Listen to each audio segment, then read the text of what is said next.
2006 was a great year for Singin Santa and Diva Claus. This year it really kicked off in September when the LA County Fair chose yours truly to be the very first Santa ever to be featured in the fair. Is a new exhibit that we have at the fair this year. It's actually a combination of real snow, a snow show, ice skating rink, and also some retail shops. They really did it up right, too. Media outlets from the National Geographic Channel to ABC 7 to public access TV stations sent film crews to the fair, and the public's enthusiasm was heartwarming. We also have Santa Claus here. You can get your picture taken with Santa Claus, sort of in the beach setting. He's sort of kicking back on the Southern California beach. I think he looks sort of funny because he's like in beach clothes. I appeared there, no singing though, until the fair ended in late October. I'll see you at Christmas! About that time, we received word that not one, but two of the True Life Santa stories which I'd submitted to my publisher had been selected for publication. Charlie Jones, the retired ABC and NBC sportscaster whose career had earned him a place in the NFL Hall of Fame before he went on to write several New York Times best-selling books, had said that this was to be his long-awaited sequel to the 2004 holiday bestseller, A Christmas to Remember. He also said it was the book that he'd always wanted to write and was to be based on the actual memories of professional Santas and Mrs. Clauses. I'm Charlie Jones, and welcome to Christmas Memories of Mr. and Mrs. Santa Claus. Since I retired as a broadcaster... Not only were two of my stories chosen for the anthology, but Diva and I received an email from Charlie Jones himself asking us to come to San Diego to tape a holiday special for Wealth TV on the HDTV network. Well, last year we were doing the chair for a local city, doing the official chair for the city. And it was the last day of the last weekend we were there, and it was a huge crowd. And I was working the throne out near the street, and we had a great crowd. And we started hearing horns, and then we started hearing sirens, and Mama was like, what's going on? And finally, we started to send somebody out to the street because our crowd was moving that way. And then we saw two motorcycle cops come by the square, and then the fire chief, a rescue truck, and right in the middle was the hook and ladder for the city, and right on top was, I kid you not, one of the worst fake bearded Santas you have ever seen in your life. It was so precious. The guy was waving with one hand and holding his beard with the other, and it was so cute. And the people on the ground became insistent that the Santa on the chair see the Santa on the truck. So seeing what was going on, I stood up and started waving at him, and he started waving back, and the crowd just fell about the place. And then when they all started, the parade turned the corner and went the other way, and the crowd started drifting back toward us. And I could sense that there was a little uneasiness about the crowd, as if the spell we'd been working on might have been broken. So I jumped up and gave the biggest ho, ho, ho I had in me, and I turned to Mama and I said, you see, Mama, it's like Elvis always told us. No matter how good the impersonator is, they'll always prefer the original. But folks were on the fire truck, and they were like, oh, Mrs. Claus, Mrs. Claus. They were not expecting us. Funniest thing there was the Santa's wife, who had no clue who this woman was.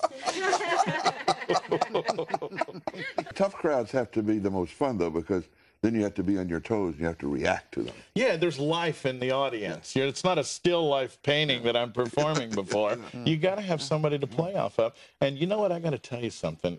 To me, it's the dads.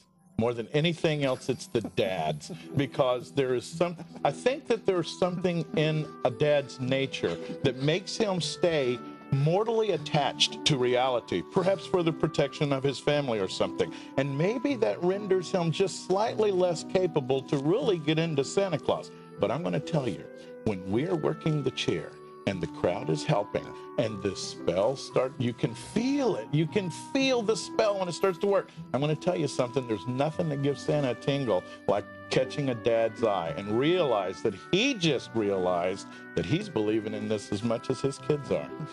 That's why I love it.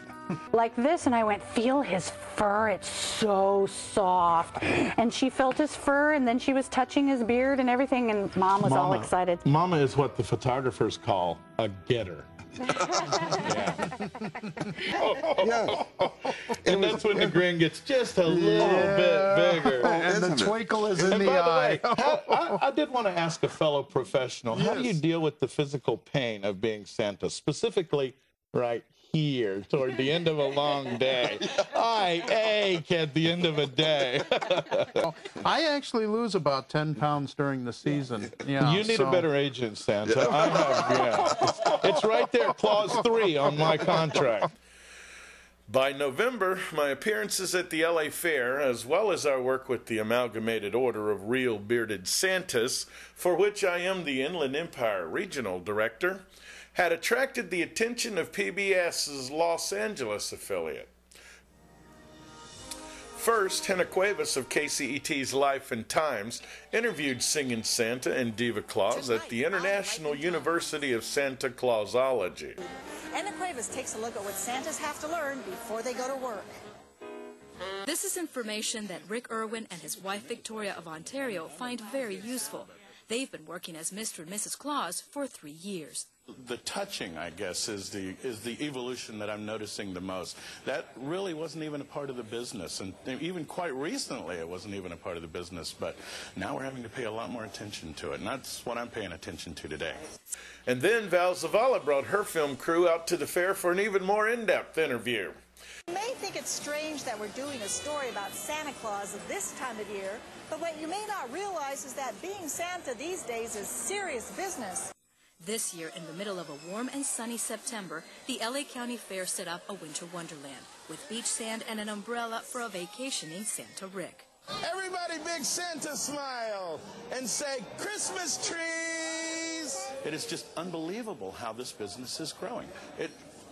I'm in it. I've been an entertainer for 30 years, and I've seen fads come and go. But Santa is like disco on steroids with no end game. It is just getting bigger. If vacation Santas catch on, Santas could be working summers as well. When you put those boots on and you start columbing, and you've got that big outfit and that fur swishing, and you got these big hand movements, and people are getting out of your way, and traffic is backing up, man, I tell you what, it's a good thing they don't let me near tall buildings, because I might try to fly.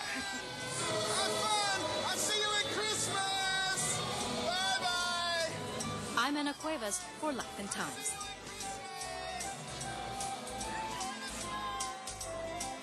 This episode was to rerun for the remainder of the holiday season on KCET and was one of their highest rated.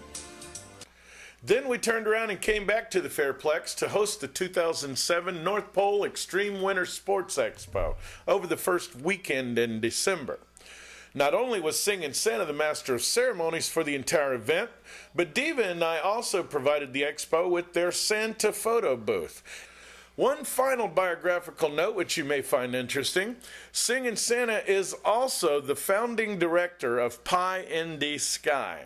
It's a directory of professional and semi-pro performers throughout Southern California who donate their talents to select charities and NPOs throughout the year. We do promotional appearances and fundraising events, celebrity visits, that kind of thing. And Pie in the Sky is actually an acronym which I coined myself. It stands for Pan Inland Empire Network of Dilettantes to sing karaoke for you. In closing, here's your takeaway. I may not be purely the best singer you will hear, but I am the best choice for this part.